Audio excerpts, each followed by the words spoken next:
As almost everyone has already heard, this past Monday, Ryne Sandberg died at the age of 65.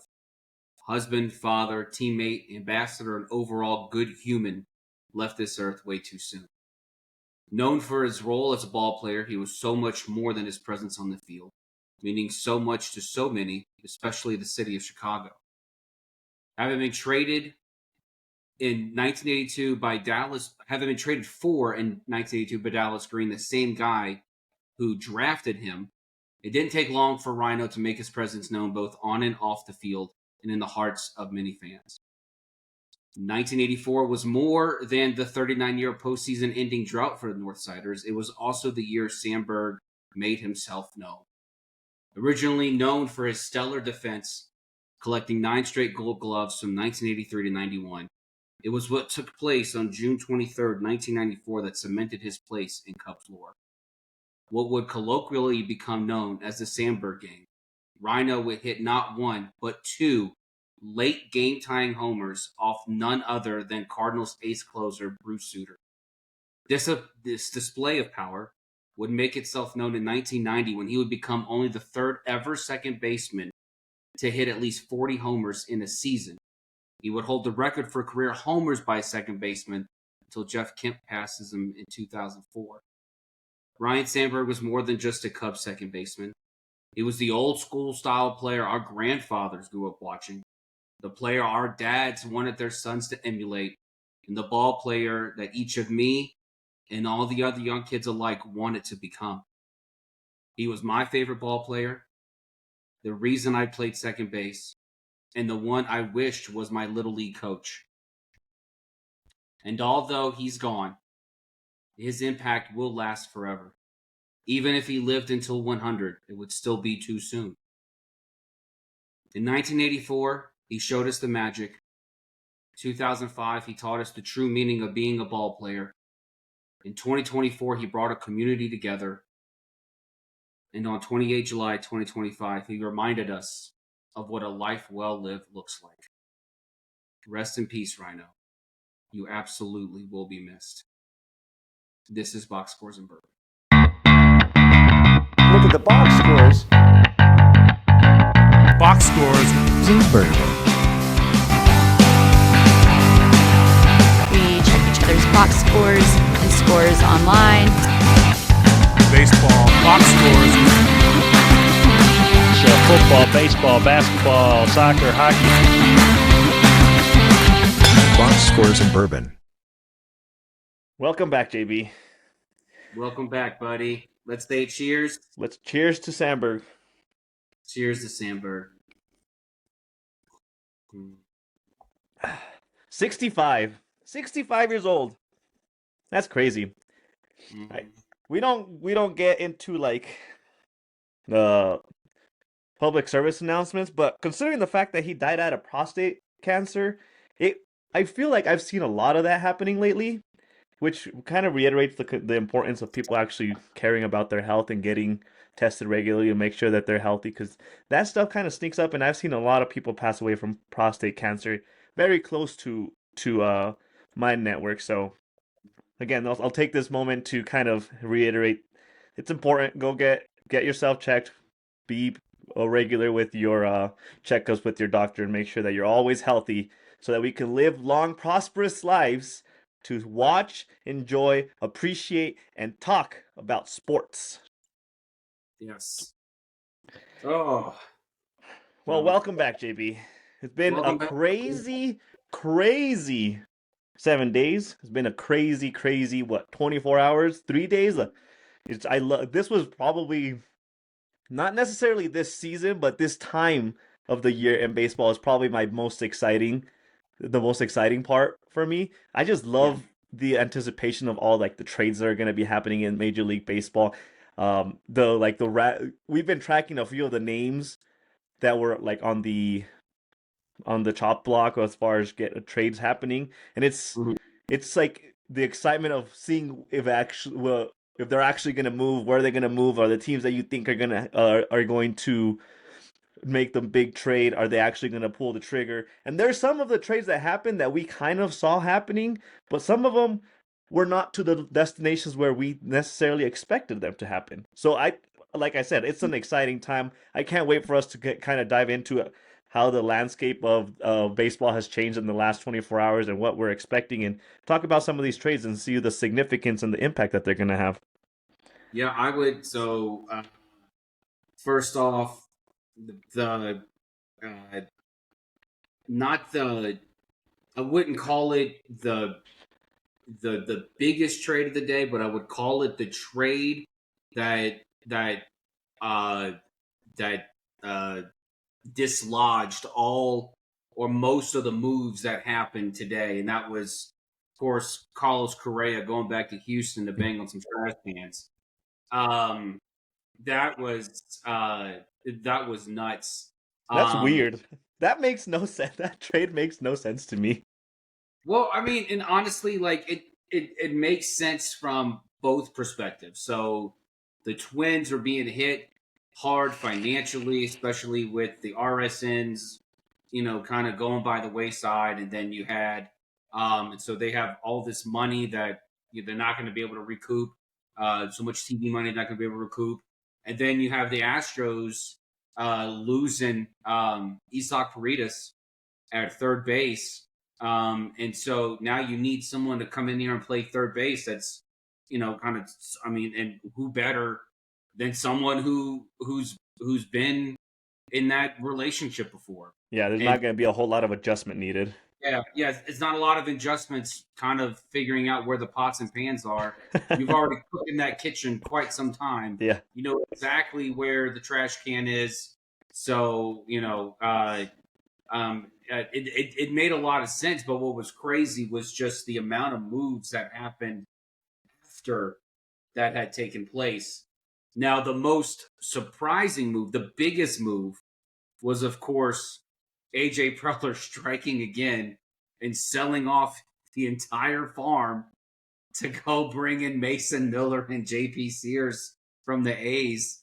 And I got to tell you, like, so they did a WAR accumulation of the players of the prospects that AJ Preller has traded since 2021, I think it was, and a WAR accumulation of the players that were brought in from those prospects, and the players he traded have a combined 56 WAR, and the players brought in have a combined 37. I think what the numbers were, and so. So he's like on the losing end of these deals regularly? Was that what you're getting at? He's on the losing end when it comes to production on the field, but when it comes to headlines and when it comes to winning the trade in the immediate sense, no, he is not the loser. Look, I'll say this up top. I am a fan of a team that has a loaded farm system. And I am also a fan of a team that has a president of baseball operations that likes to hoard these prospects. Like they're an Indian in a cupboard, and they just won't let them go. And it's very disheartening. I get they have Padre fans who are upset, saying, well, look, all these prospects traded, you haven't won a ring yet. Yes, but this, at least AJ Preller shows, I don't care what year it is. I don't care who the prospect is. I am all in every single year. Yeah. Every year I am all in.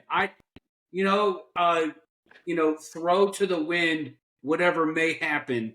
I am all in on this season. That is that's the part that like is mind blowing. It's not blowing my mind. It's just almost like amusing, the fact that we were just talking last week about whether we thought the Padres were going to be buyers or sellers in this year trade deadline, because they were kind of middle of the pack. They kept falling out of that wild card. They were sitting in third, like they kept jumping around, and we were leaning towards them being sellers. And then he comes around and they decide to go all in again on this year to try making a push for one of those wild card slots. And I honestly thought you were gonna start the lead off by talking about the Padres. I didn't think you were going with the Astros as the more significant trade piece. I thought the Miller trade was going to be a more impactful piece that you talked about first.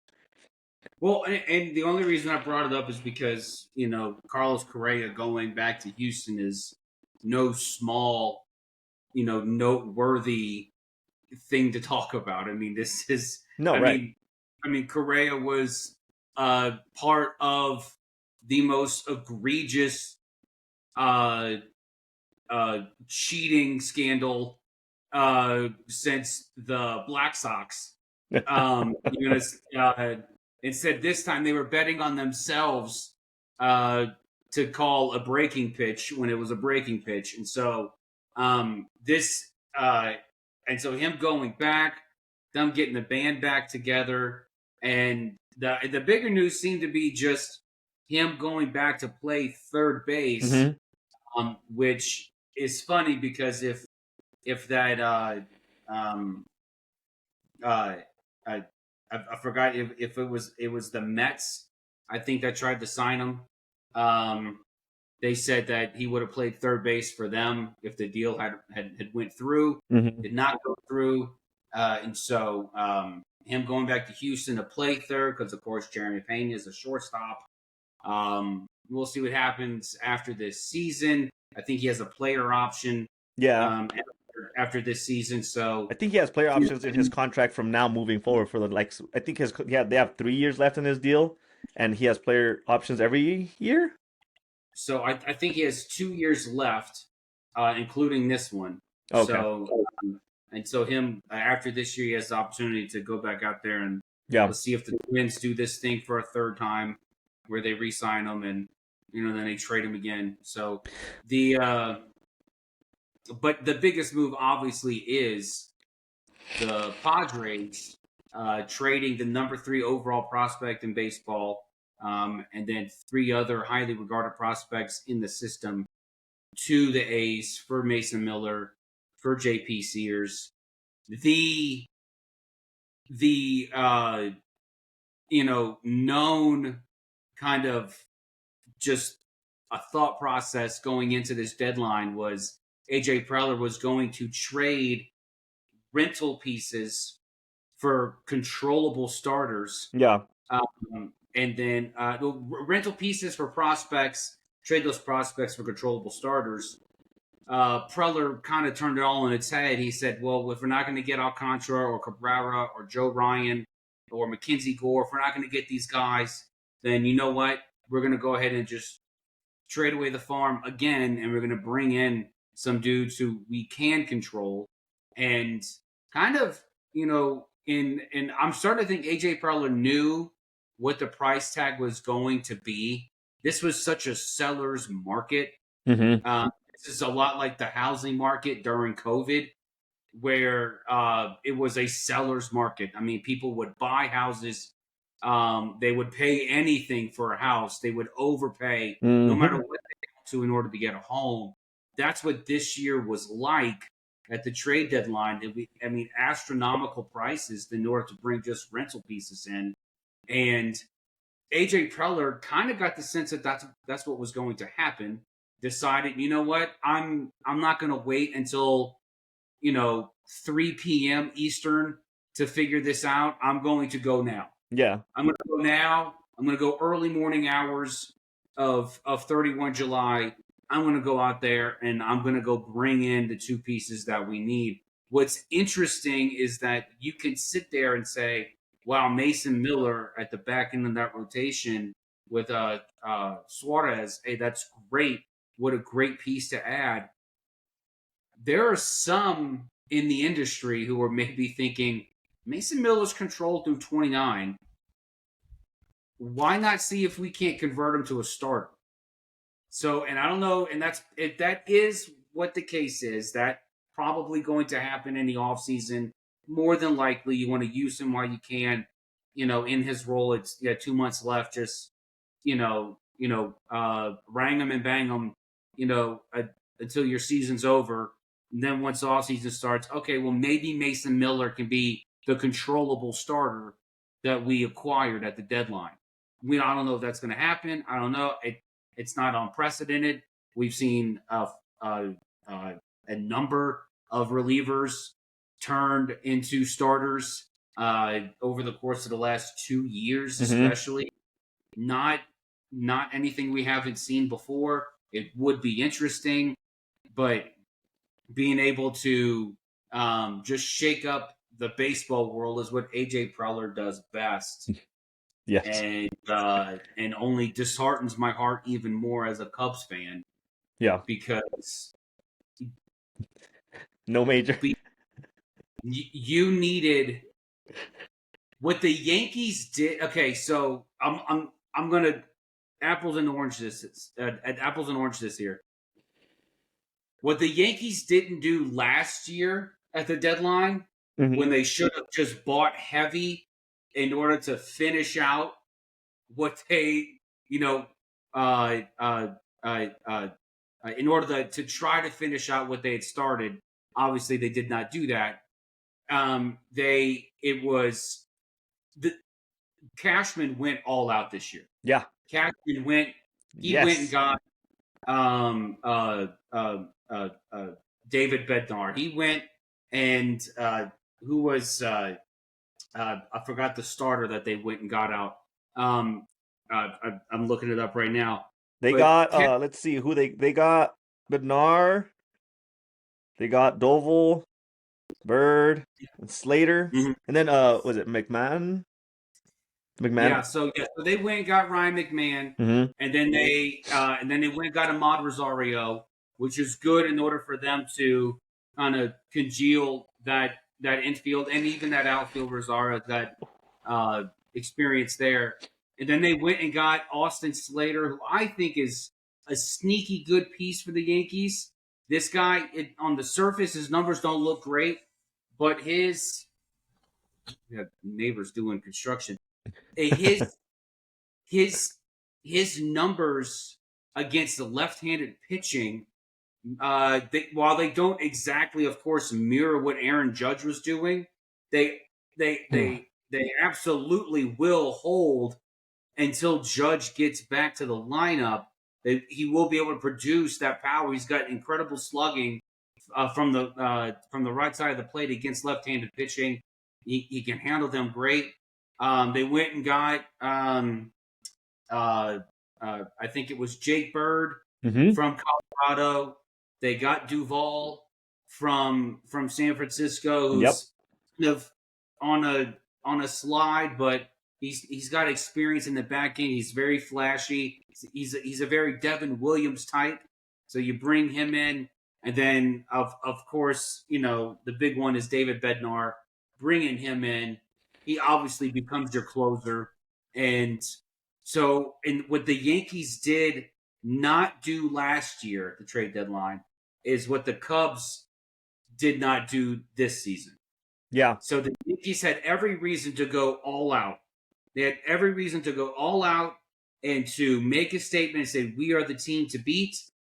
The Cubs had an opportunity, and Jed Hoyer just did not capitalize on it. The Cubs needed a number one starter. They needed one. I wanted a controllable starter. I sat here and said that if the only guy we went out and got was Charlie Morton, I would be upset. Well, guess what? We didn't even get him. We got Mike Soroka, which is great.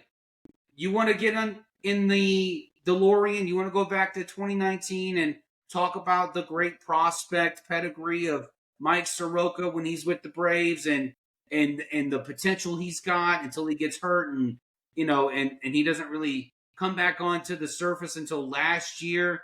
Awesome. Okay. His numbers this year with Washington on the surface don't look great, but his expected numbers, his peripherals, show a guy who would do very well pitching in front of a defense like the Cubs, which is great. And if he pans out to be a great starter for us, awesome. But and then they went out and got Willie Castro. They went out and immediately improved the bench with Willie Castro. That's what we needed. And then they brought in Kittredge, and they brought in Rodgers, and which obviously, and then getting Rodgers was the move that thankfully got us to DFA Ryan Presley. He's no longer here. We will remember you, Ryan Presley. We will sing the song as if we're Paula Poundstone. But you're no longer wearing Cubby Blue. Adios, goodbye. Thank you, Ish, for the memories. But what Jed Hoyer did not do was deliver on a number one starter, and that is what this team needed.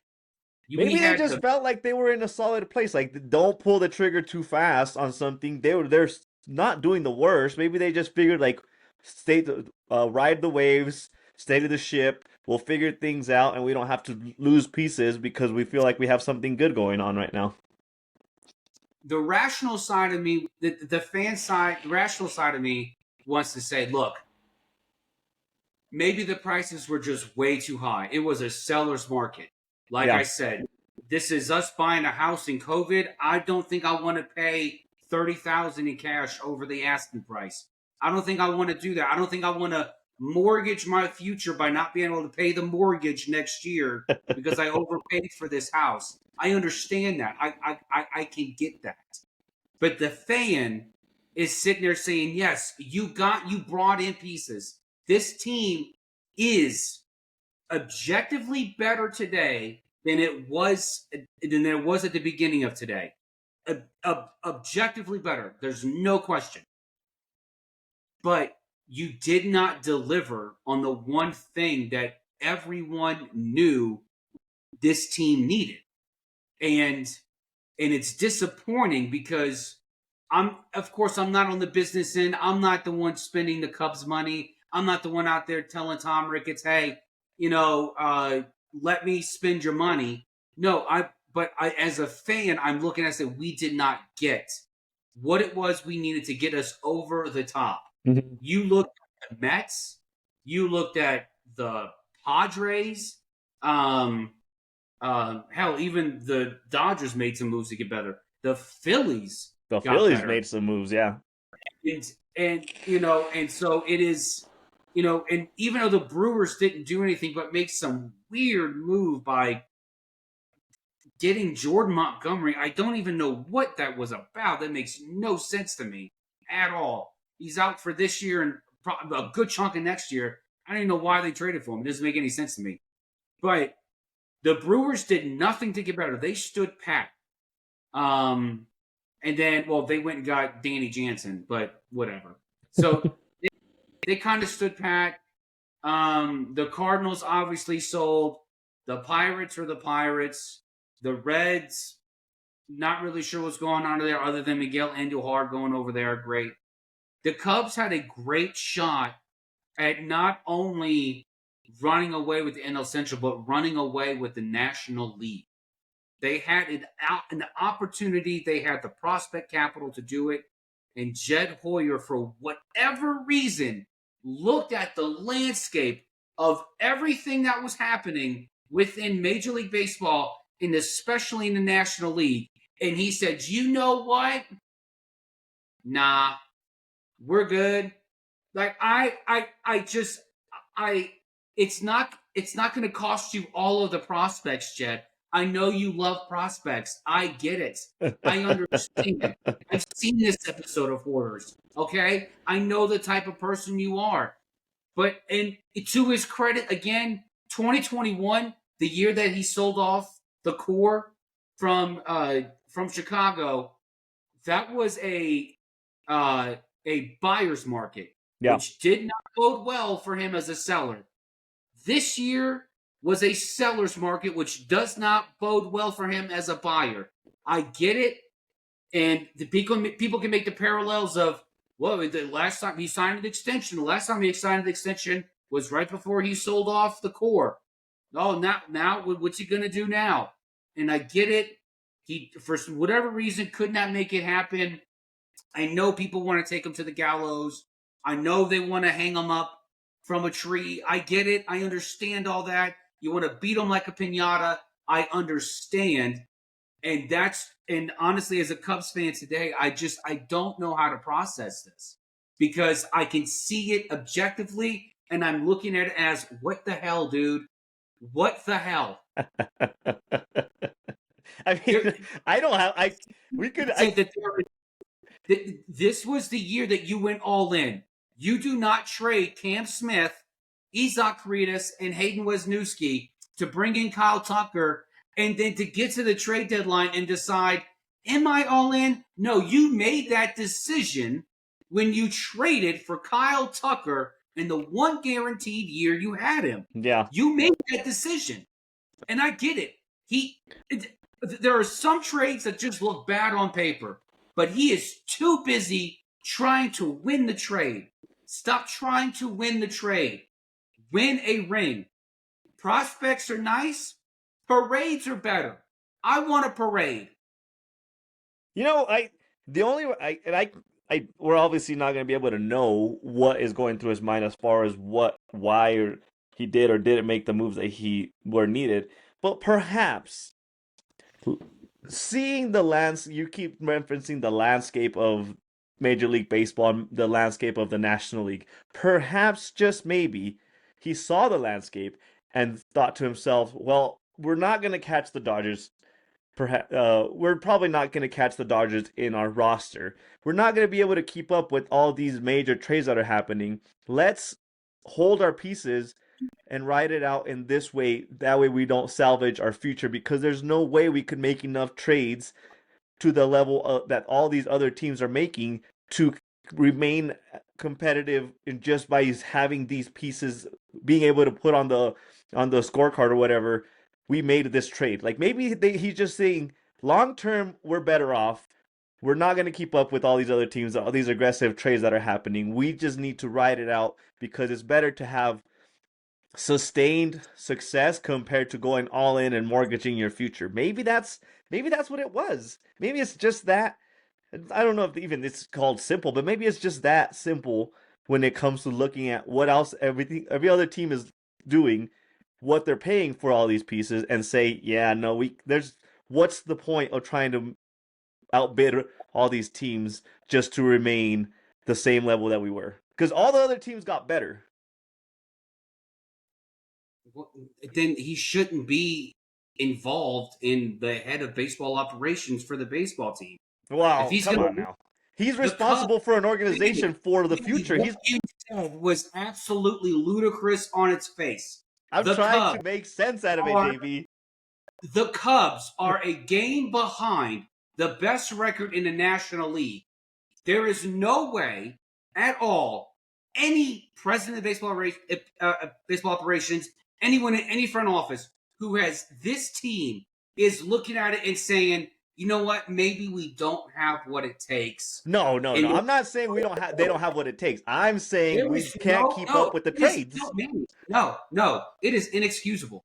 It is inexcusable that this man could look at the landscape of what they can accomplish, what they can achieve. This is not 23 and 24, where they had identical 83-win seasons, when they accidentally fell into 83-win seasons and missed the by one game. Yeah. This is not those seasons.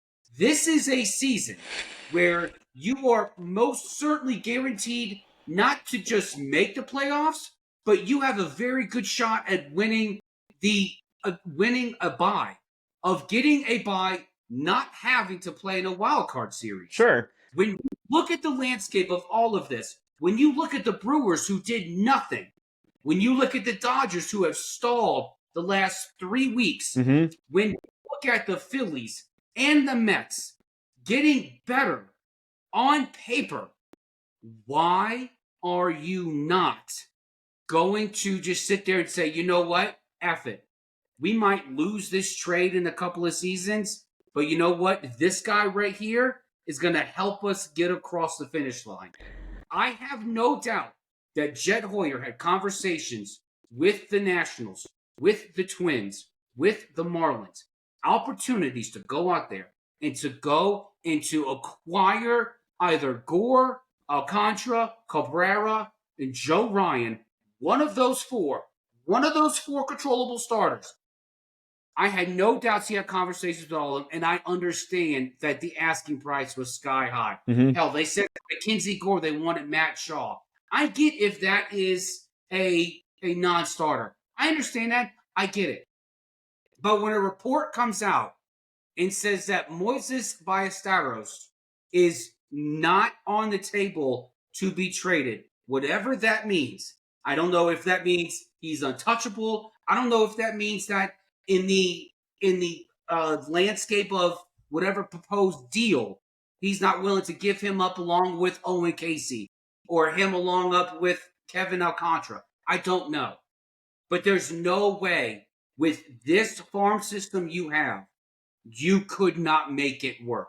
Well, my thing is, you just referenced they're one game out of first place, so perhaps they're just looking at where they are and saying, why do we need to be so aggressive with our pieces? Our pieces have us one game away from first place. So what is the urgency? We trust our roster. Why salvage the future when our roster currently constructed has us in a really good position to take over first place? It's not a panic season. It's not like like your job is on the line. He's not going anywhere. Like the Cubs are in a pretty damn good place, JB. That's what I have to say. Like they're gonna make the playoffs. They just need a good little streak, and they'll take over first place of the division. They could even get first place in the National League. Like why make so many pieces, move so many pieces when you're right there? Like it's not like you're falling behind and you're like, oh, we're struggling a lot. They're not struggling a lot. They're right there. They've been right there the entire season. They flip-flopped with the Brewers a couple times, but they're within arm's reach. One game behind them is not something to panic over and say we need to trade our future. We need to trade all our farm system prospects and bring in all these aggressive pieces for the sake of this year for the one game that we're behind from first place.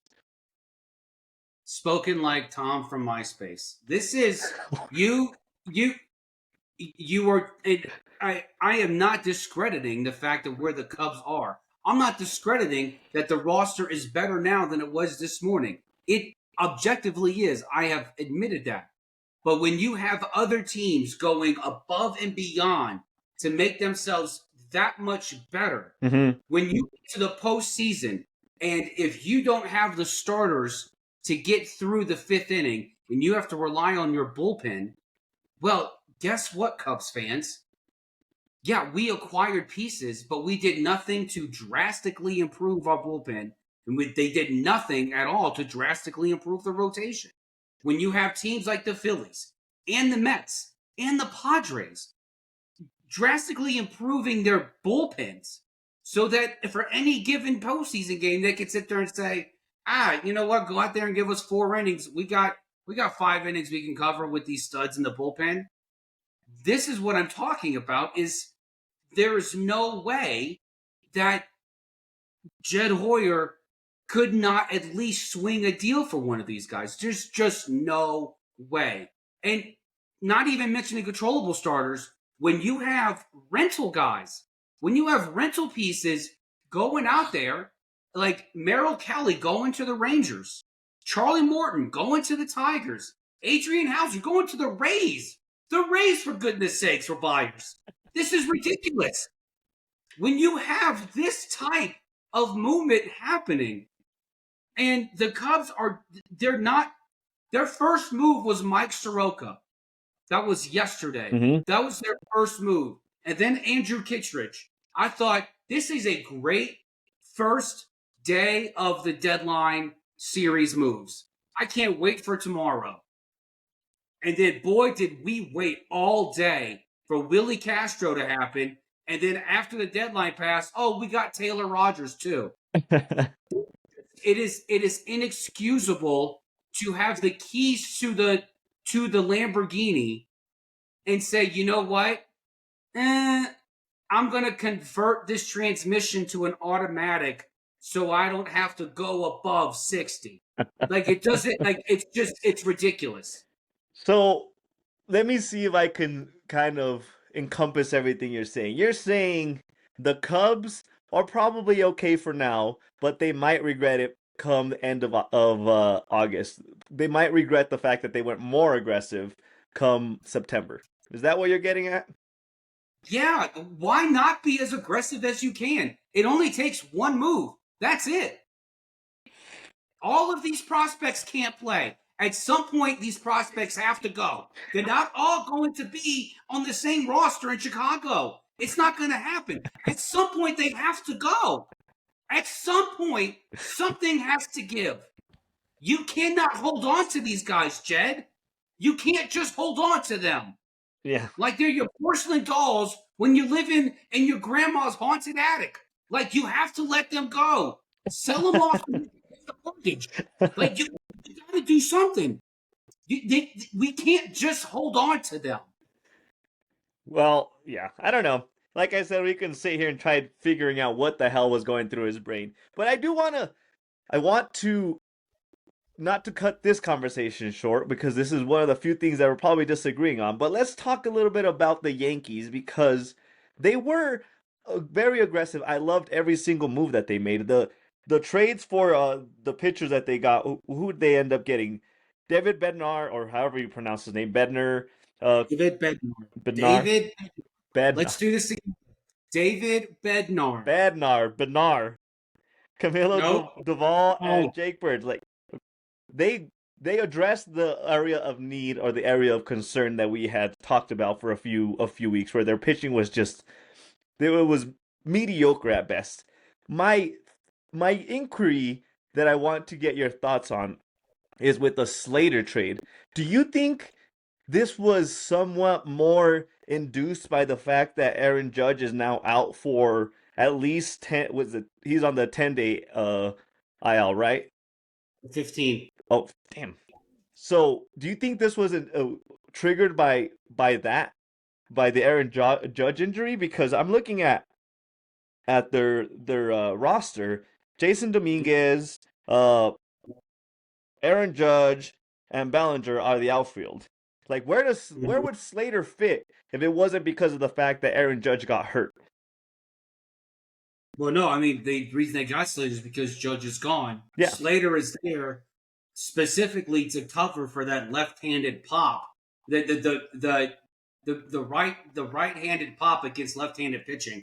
So he's a right-handed hitter who can crush lefties. That's why he's there. Mm-hmm. He's there for that specific reason. And while Judge is gone, okay, here comes Slater hitting at the bottom of the order. When Judge comes back, Slater's a great bench piece that you have, along with Jose Caballero, who can incidentally take over for Volpe if Volpe somehow does not gather his crap together and stop making errors. Yeah. So Caballero could absolutely just step in at shortstop. Volpe can go to the minors. You don't have to worry about it. And then, but going back to Slater, while Judge is gone, Slater's there. Judge comes back. You have Slater. You have Caballero. You have Ahmed Rosario. You have a really good bench now. Mm-hmm. A very, very good bench. And this bullpen is even better now that you have a Jake Bird who can strike out guys. You have Camilo Doval, who was once a great closer for a stretch there, and then of course the bell of the ball outside of David Bednar. Outside of Eugenio Suarez, you got David Bednar.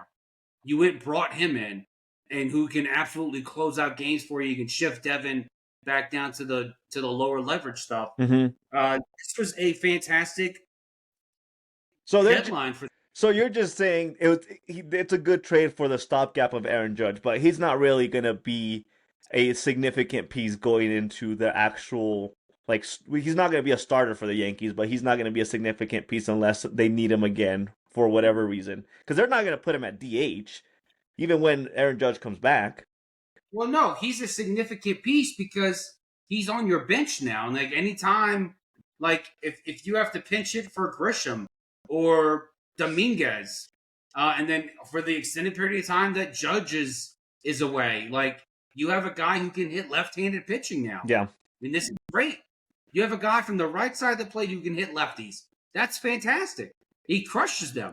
That's a good thing. So, I guess, we're saying if it wasn't because Aaron Judge got hurt, they would not have made the Slater trade. Maybe not. honestly, if you look at the roster of like from the, I think what like Aaron Judge was, of course, doing the most damage Mm-hmm. against left-handed hitters.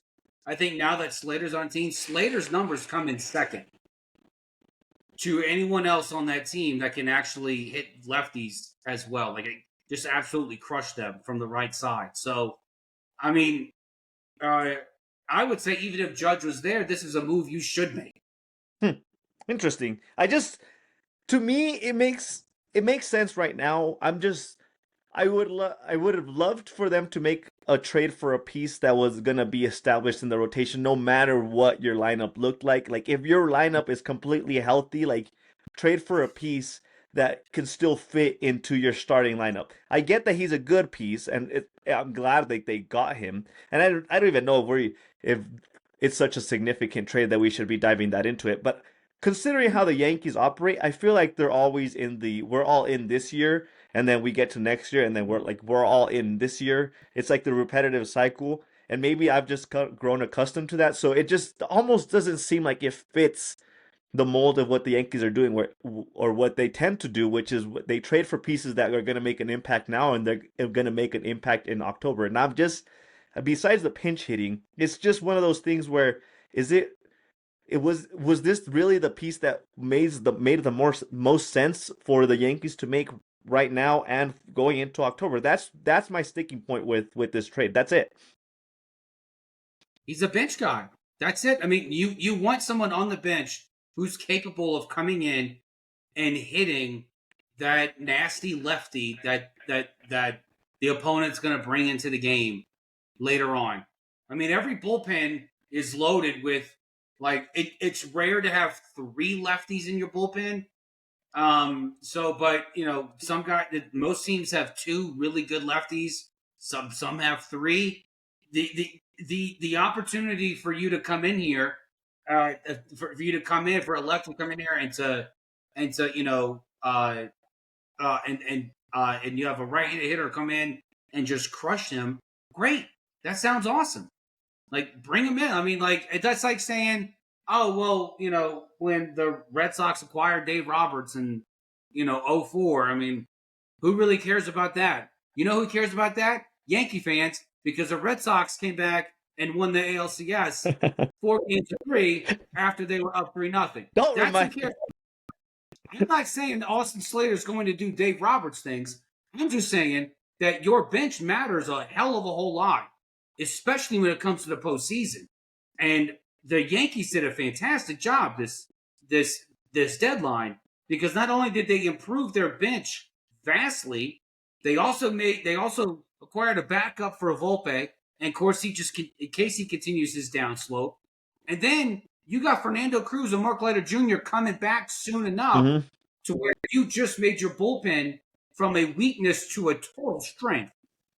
The Cashman did a fantastic job. He did. I mean, there's not anywhere on this roster that I can sit there and say, oh, if only they had done this or that. No, they did their due diligence. They went out and got the guys they needed. They were able to hold on to the prospects they want to hold on to, which I believe were Lombard and Jones.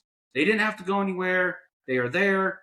So great job, Cashman. Yeah, awesome. I mean, I'm not sitting here judging the Yankees for the moves that they made. I am impressed that they made as many moves as they did. I thought they were gonna be just like a pick up 2 pieces kind of team, and they ended up pretty much addressing every area of concern to the point where they, like you said, they got depth with Slater.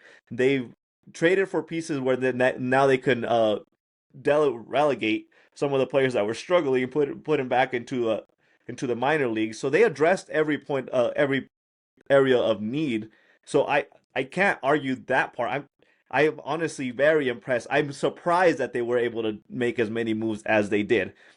But let's move on to the major piece. Well, one of the major pieces that was expected to be on the move ended up moving. But let's talk about the team that acquired him, Eugenio Suarez, to the Mariners. Yeah. That is quite the haul of batters or sluggers that they have in their rotation now. I'm Yeah, no, yeah. The Dipoto absolutely turned around that entire lineup. yeah. Didn't have to give up any of his starters. Didn't have to give up really, and I mean any major league pieces. I don't think. That Eugenio Suarez trade, by the way, did come at a hefty price. You did. Tyler Locklear, and Yep. then two of their better pitchers in the Mm-hmm. system. And I actually did a comparison of what the Mariners gave up having a better farm system than the Cubs. And it turns out that if the Cubs were going to get Eugenio Suarez, it would take two of their top 10 prospects in Will Saunders, which I think is their 21st prospect in the system, which is a hefty thing to bring in. Which, hey, would have been nice. I'm happy with Willie Castro though, because that actually allows Matt Shaw to continue his Gold Glove defense at third base, and he's actually waking up at the plate. This is great. Willie Castro can play everywhere. Eugenio can only play one place, that's third, which takes away from Matt Shaw. In that, okay, I can understand. But the Mariners themselves absolutely improved this lineup. They were able to get their first baseman. They were able to get a third baseman. They were able to solidify the corners of the infield while also adding and Josh Naylor is a guy, Mm-hmm. and we talked about this last week. Josh Naylor's a guy, not a lot of pop, but he's got gap power. Yep. And the way it sprays across the whole field will be awesome at T-Mobile. And then Eugenio, that dude's just going to mash taters no matter where he's at.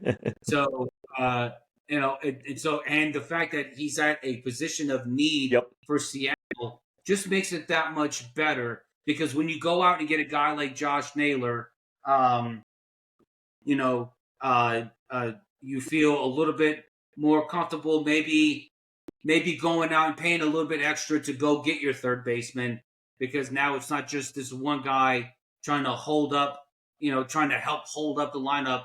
Now you have guys like you have Big Dumper, you have Suarez, you have J-Rod, Yep. you have Josh Naylor. Yep. You have men in this lineup. You have a Rosarena. Let's not forget about him. You have guys in this lineup that can actually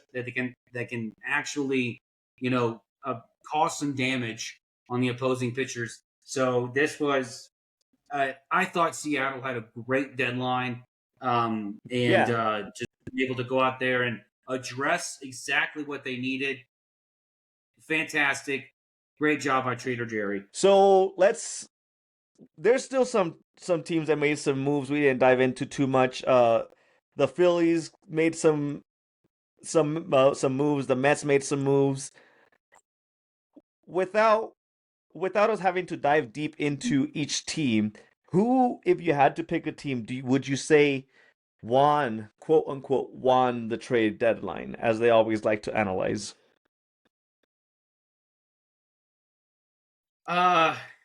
Who won the trade deadline? Like, as in headlines? As far as like who overall had the most success with the pieces they brought in, made their team caused the most significant impact to their roster going into August.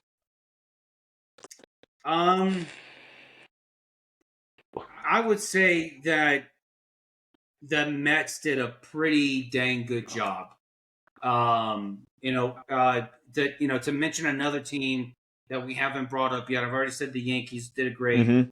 The Mariners did great. I think the Astros did some mastery there, bringing back Carlos Correa to play third base for them, which is just a really good get for them. But I really like what the Mets did. The Mets, battling with the NL East with the Phillies. Yep. And yeah, the Phillies got arguably the best closer that was available in Joan Duran. And then they were able to also solidify just their outfield. But the Mets getting not only Ryan Helsley, Yep. but they also got Tyler Rodgers, Yep. and on the defensive side of the ball too, they addressed. They had 2 weak spots. That was third, and that was center field. Yep. And Cedric Mullins doesn't.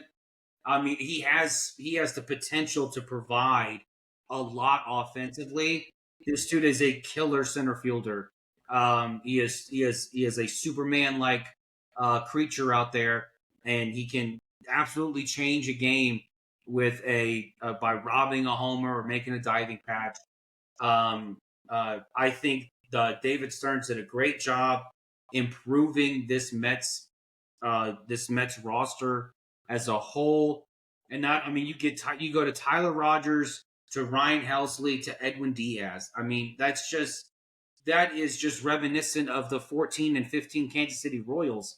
Just that gauntlet of relievers from 7, 8, 9. You just have to have your starter go 6 innings. That's it. And then boom, you're taken care of. Mm-hmm. And so, I mean, the Padres did the same thing. And the reason I didn't pick the Padres is because I never know exactly how that roster is going to fit together. It's always like AJ Preller brings in some dudes. He brings in some stars. Mm-hmm. But it just never seems to come together. Yeah. And I get now they got Mason Miller, they got JP Sears, they went out, they got Ryan O'Hearn, they got Ramon Laureano, and those are great complementary pieces, both of those guys. Ryan O'Hearn, an all-star this season, but it's just I never know what to expect with this roster. I don't know what's going to come of it because the roster always looks great on paper. Mm-hmm. Yes, they can take the Dodgers the distance, but they fall short. Mm-hmm. Like it's just I just until they can actually get back to the championship series, not the championship series, until they can actually get back to the World Series, I don't know what this team is. Yeah. I don't know. The Padres almost seem like they're like in football terms, they're like the fantasy football team or like the MLB The Show team where you just go and pick up really great pieces. And for anybody that plays fantasy, like if you see a really good player available to pick up in the waiver wire, you go grab them because you just never know what they could do. That seems like what the Padres are doing. Like you said, on paper they just look so good, and there's always so many good, like recognizable names that they have on their roster. And just like in fantasy, just because you have a stellar name and just because you have a quote unquote loaded roster doesn't mean that all of those players are going to get you to where you're trying to get. In the Padres case, they're trying to catch the Dodgers, if that's even something that we can fathom at this point. But considering how the Dodgers has had some slip ups,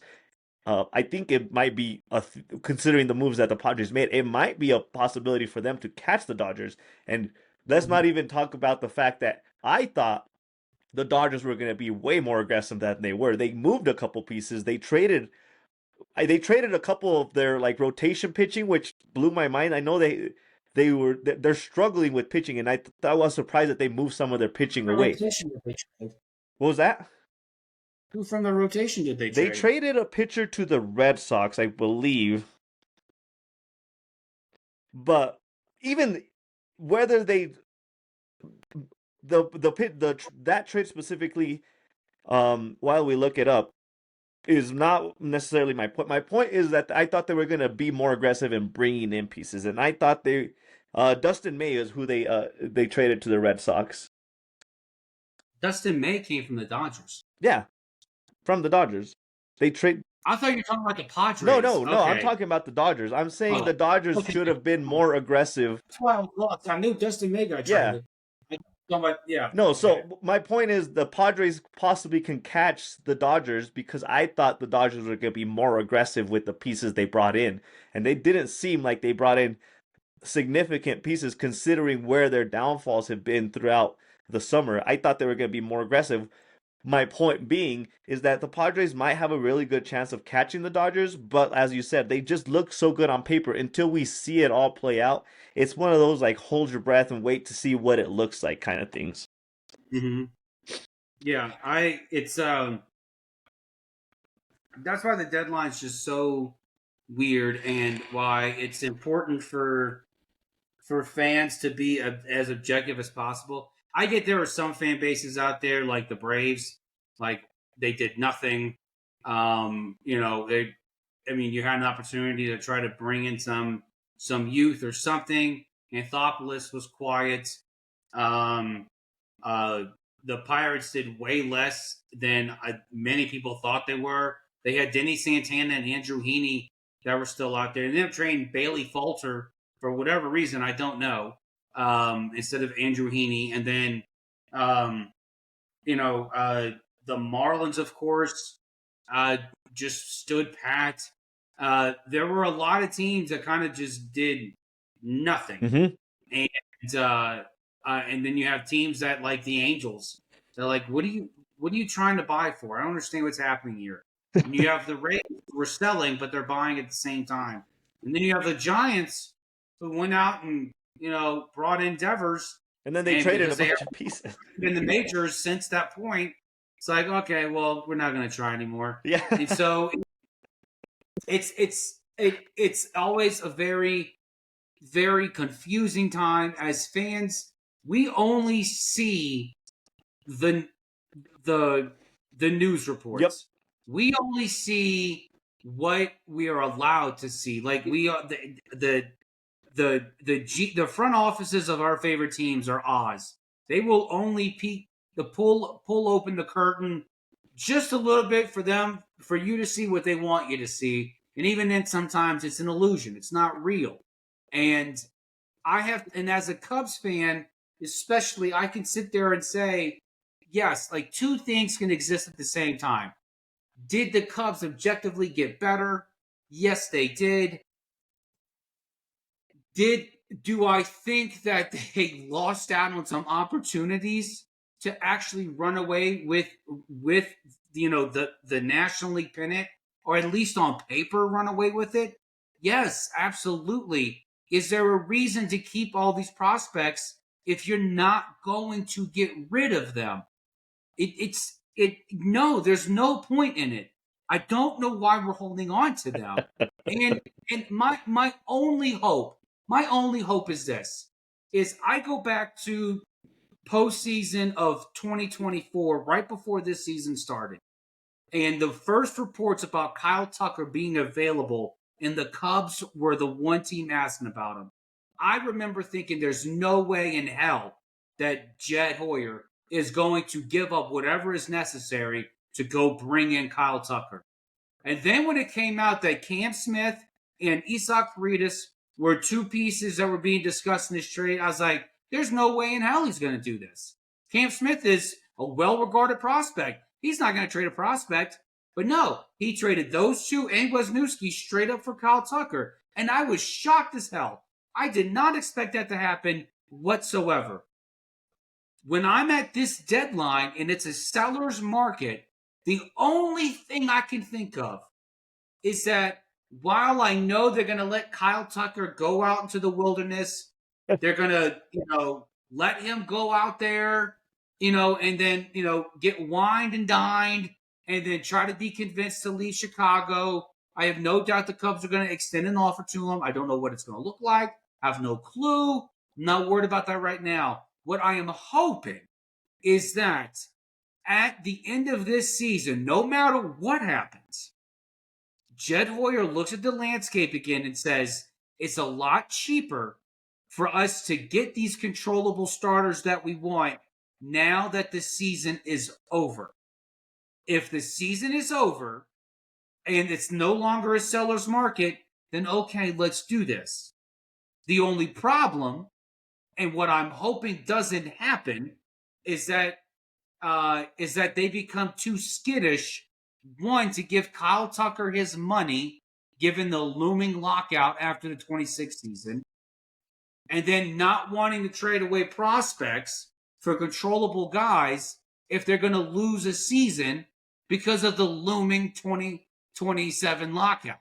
So there are too many pieces happening, which is why I was hoping against hope. Jed Hoyer looked at the entire landscape and said, if we had any shot, if this was our best shot, then, by golly, we're going to take it now. We're going to take it now. Now is when we're going to do it. So I have to trust. I have to trust the man who had the balls, who had the chutzpah to sell off the championship core in 21 to bring in the pieces. I have to trust the man who had the chutzpah to trade Yu Darvish for a package of no-name prospects, one of which was named Owen Casey, who's the most prized prospect in the Cubs system now. I have to trust the man who had the chutzpah to trade away their most recent first-round pick to bring in Kyle Tucker to try to lead us back to the promised land. Mm-hmm. There are too many things that he doesn't do that piss me off, and I don't understand it. But that's more me projecting on him what I feel for Ricketts, because Ricketts is the cheap ass. But Jed Hoyer is the one who's going out there. He's making a move. He got his extension. Great. Awesome. I'm going to trust you. I'm going to trust that what you did this yesterday and today are going to help the Cubs get over the hump. Mm-hmm. I'm going to trust that your development department knows exactly what Mike Soroka, Andrew Kittredge, and Taylor Rogers need to do to unlock that potential in order to bring the Cubs a ring. I'm going to trust you that you believe that Jameson Taillon and Javier Assad, when they come back, are going to help anchor the rotation behind Shota and Boyd and Horton. I'm going to choose to trust you with this because it's a lot easier than blowing my brains out. So I really hope, I truly, truly hope that you are right on this, because this is, I get none of the fans play the game. I understand that. Mm-hmm. But he has to understand that for some illogical, irrational reason, we root for the team that wears the laundry that we're attracted to. Damn right. So I am trusting you. Thank you for making the moves you did. Me backing off the ledge. And I'm hoping against hope. I'm right here, Jake. I'll hold you. I'll make sure you don't jump off the cliff. I got you. We'll bring you back to reality. Nothing more than at the end of this season to say Jed was right. Oh, you son of a gun! You did it again. Like I hope you're right.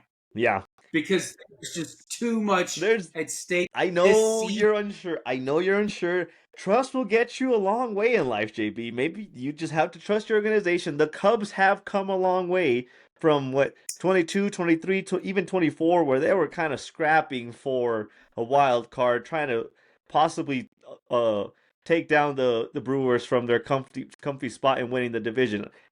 Trust will get you a long way into your sanity world. Let's wrap up the MLB conversation by asking you one simple question.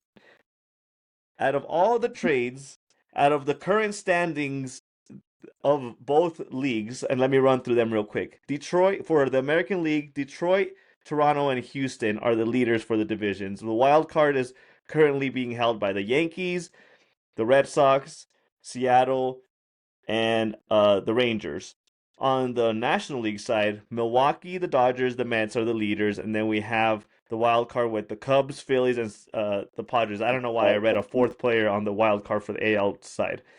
Taking all that into consideration, which team do you feel is in the best position going into the home stretch of the regular season?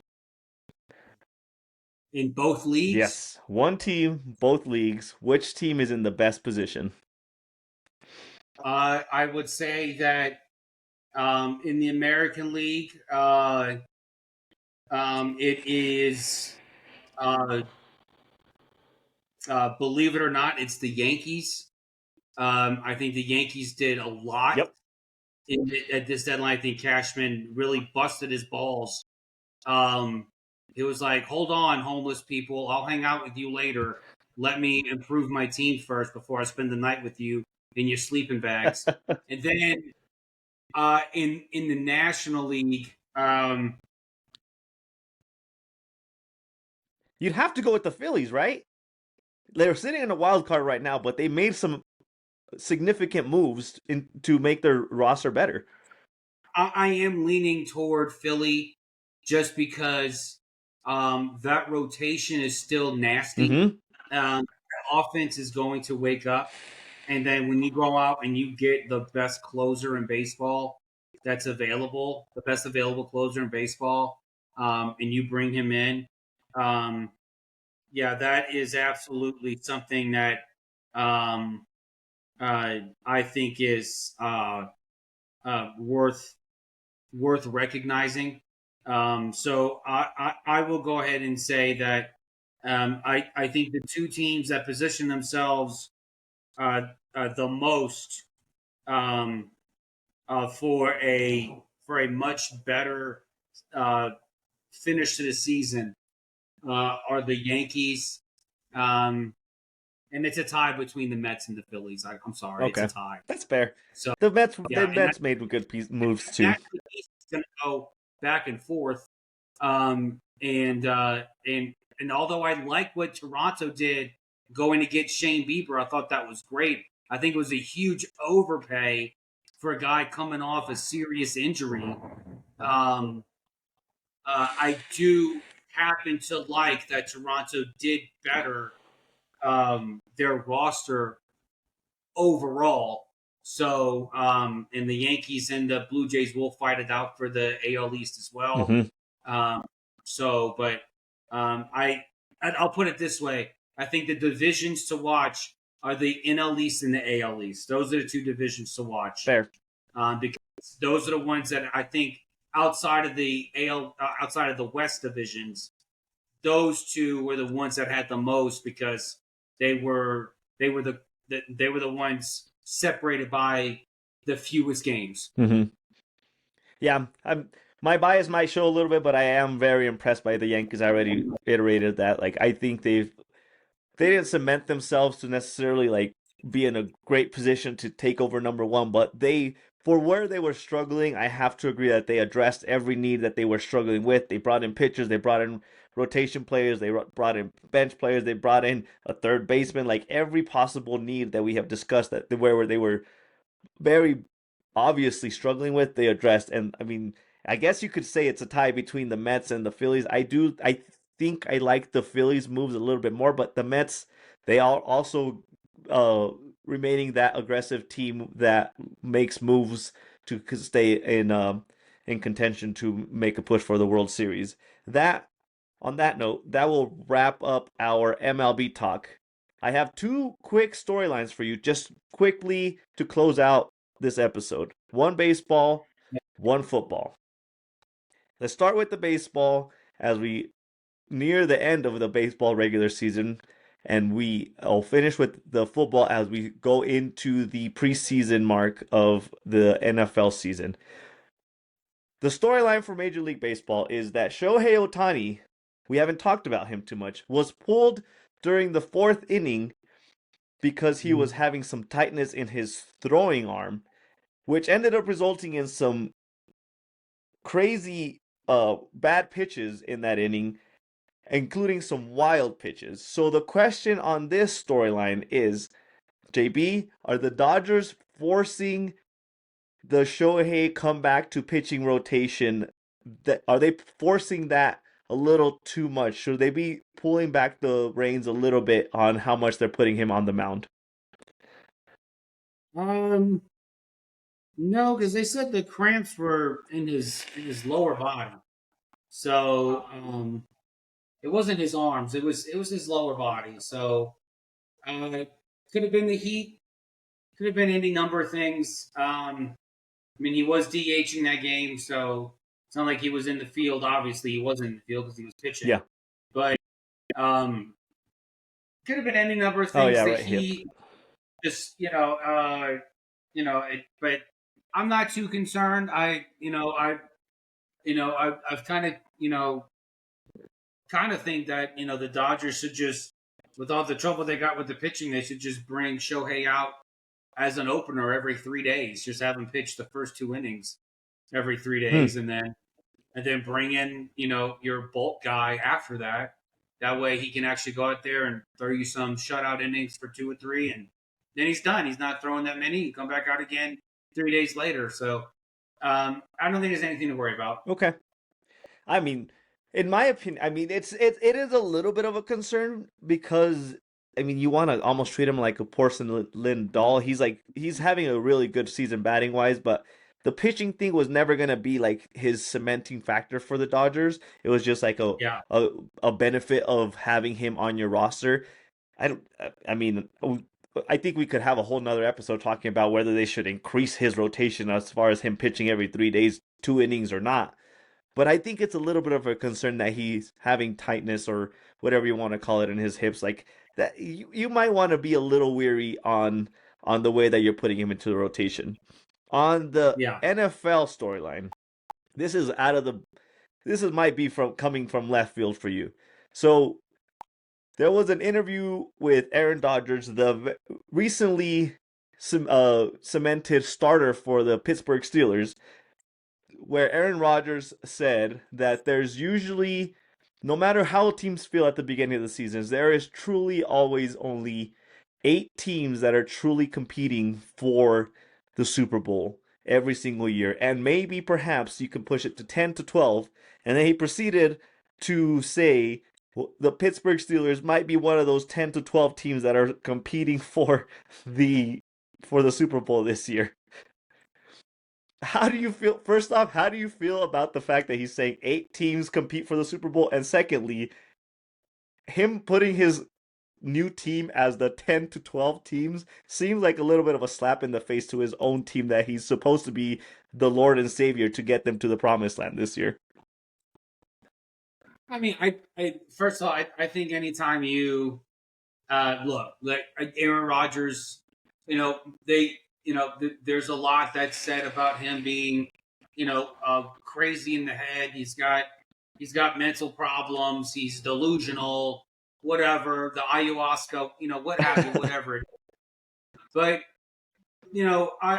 I will give credit to where credit's due. Aaron Rodgers is a guy that does still live in reality, as much as people love to hate on him because he goes against the grain so much. So it's easy to sit there and say, this guy's just nuts. He's off his rocker. In this case, I actually agree with him trying to take off some of the pressure. Like, why would you put undue pressure on a team that you're trying to lead to the playoffs? And not just to the playoffs, a team you're trying to land a playoff win for the first time, I think, in 9 years? So this is there's no reason to put undue pressure on them. But you are the starter. You're supposed to be bringing your team to that reality of we're gonna compete for a Super Bowl, and you can't even say we are one of those top 8 teams. No, look. If it was Mahomes and he said, "Yeah, we're one of the outside teams," bullshit, dude. Okay, look, we know you. What are you talking about? Dude, Josh Allen saying that. Jalen Hurts, Lamar Jackson, get the hell out of here. No one believes you. But with the Steelers, look, it's plausible, and I've got no problem with it because you don't want to put any undue pressure on your team. You want to go out there, you want to bond, and be able to be one of the teams that everyone loves to hate, and that eventually everyone begins to root for. Because even if the Steelers didn't make the playoffs, they're like, okay, great, you made the playoffs. Remember you said you were one of the 8 teams? Where's the playoff, Aaron? So,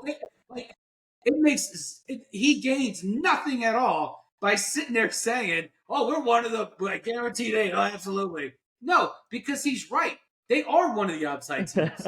They are one of the outside teams who may make the playoffs, But what are you going to do in the playoffs? What are you going to do when you get there? He What are you going to he do? was supposed to be like the missing piece for the Steelers. They have a great defense. They have they rebuilt their line. He was supposed to be like, okay, we're just a quarterback short. And you can't. Nobody believes that anyway. No one's going to look at the stats of Aaron Rodgers and what he did for the last half of last season and how well he played. But they're just going to look at Aaron Rodgers. Oh, you're just some 40-something-year-old quarterback who's going to come in here and you're just going to expect to just take us to the promised land? No one believes it. So why feed into it? He does so much to feed into the narrative of so many other things. He does. I actually agree with him, and I respect him taking the position to take the pressure off of his team. So you're okay with it's just blowing my mind right now. Like when I heard that, I'm like, so you don't even think you guys are like that good, but you're like sitting here and saying, you know what, guys, we're good. Calm down. We're not that good. Just calm down. We're not that good. Like we can compete for a Super Bowl if you really stretch the landscape to 12 teams that compete for the Super Bowl. But if there's 8, we're not making the cut. That just blows my mind. Like I don't think I would ever expect any quarterback to kind of put their team in that hierarchy of where they land. Like every quarterback should, in my opinion, should always come out and say, I believe that our team can win. We have the great roster. We have all the pieces. We can make a push for the Super Bowl no matter what you guys see on paper. We are going to compete for a Super Bowl this year. Let me put it this way. Kyler Murray comes out and says that about the Cardinals. You'd be like, oh, they did it. He did not just go there. No, what are you talking about? We all know. Caleb Williams is going to say that. Spencer Rattler's going to say that? Like, no, come on. Bryce Young, get out of here. Get out of here. You going to sit there and tell me that your favorite quarterback to hate, Trevor Lawrence, is going to come out and say, hey, the Jaguars, we're one of the 8 teams, baby. We're here. I mean, I wouldn't believe him. What? I wouldn't believe him, but I'd be like, yeah, you're supposed to say that. But I in the back of my mind, I'm like, yeah, you're full of crap, dude. No, it's just, no respect at all. I'm like, you are off your rocker. You are just. So the entire season. Now I'm rooting against you. I'm rooting against you for being so unrealistic. We see the product. I mean, we do see the product. So I guess my final question to close this out is: do you believe him that they're one of the top 10 to 12 teams that can compete for a Super Bowl? Like, is that actually realistic for the Steelers? Okay, I do. I honestly do. Look at what Mike Tomlin has done. Look at what Omar Epps Jr. has done for the Steelers over the course of Mason Rudolph and Trubisky and Mitch Trubisky and Justin Fields and Russell Wilson. Look at what he's done with this team with those guys. Let's not forget the real star of the Steelers is the defense. Yes, T.J. Watt sure. is the de facto quarterback of the Pittsburgh Steelers. Let's not forget that. And the fact that you have Aaron Rodgers, who is, even at this age, is miles better than all 4 of those quarterbacks we just mentioned combined. Sure, maybe combined. we'll see. I'm not even over the career. I'm just talking about just over the last 3 years. Okay, well, sure. Miles better. And he's their quarterback now. So I'm not even I'm not even convinced they're the 3rd best team in their own division, much less the 12th best team in the league. Just they might not. Mike Tomlin getting them to the playoffs is impressive, sure, but they haven't won anything. Like you're giving him a lot of credit for regular season success. The Steelers don't live in regular season success. They have 6 Super Bowls for a reason, and the expectation is make a Super Bowl. I'm not too sure Aaron Rodgers makes them one of the top 10 teams in the league just because he's a 42-year-old quarterback that won a Super Bowl 10 years ago. I'm not sold on that. No, I got no problem with him saying it. And until that Bengals defense turns around, hell, the Steelers might be the second best team in that division. So don't sit there and just because you got Joe Burrow and Jamar Chase and T. Higgins and Chase Brown out there and Mike Gesicki, we've all seen that the offense can only take you so far, that the defense can't stop the other team from scoring points. So until I see a revamped defense in Cincinnati, Pittsburgh is still the de facto runner-up in the AFC North. I don't. That's we eventually we will do our rankings going into the regular season. I think we're gonna have some major disagreements when we're talking about the AFC North, but we'll leave it at that for this episode for now.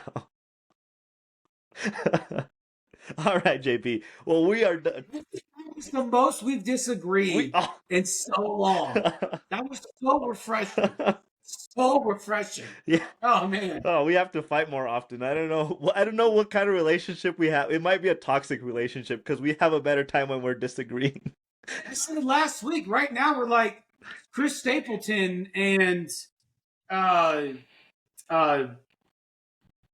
what's her name? I can't remember. The one who we don't even fight anymore. Carly Pierce. We're like Carly Pierce and Chris Stapleton over here. So, like, we don't even fight anymore. What's the point of doing this? We don't even fight.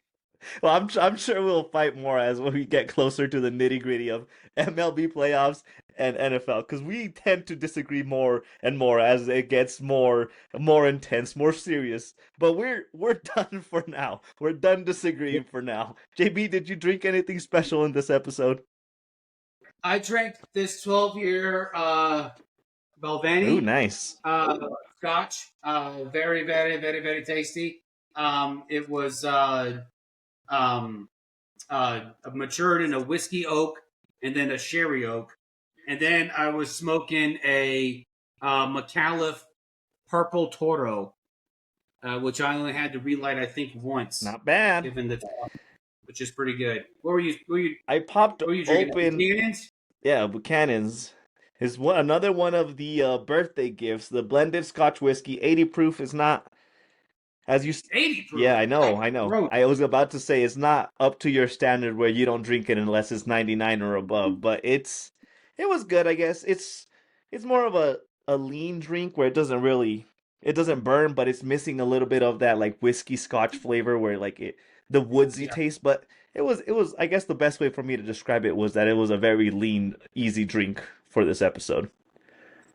Yeah. All right, we're done. JB, where can people find us?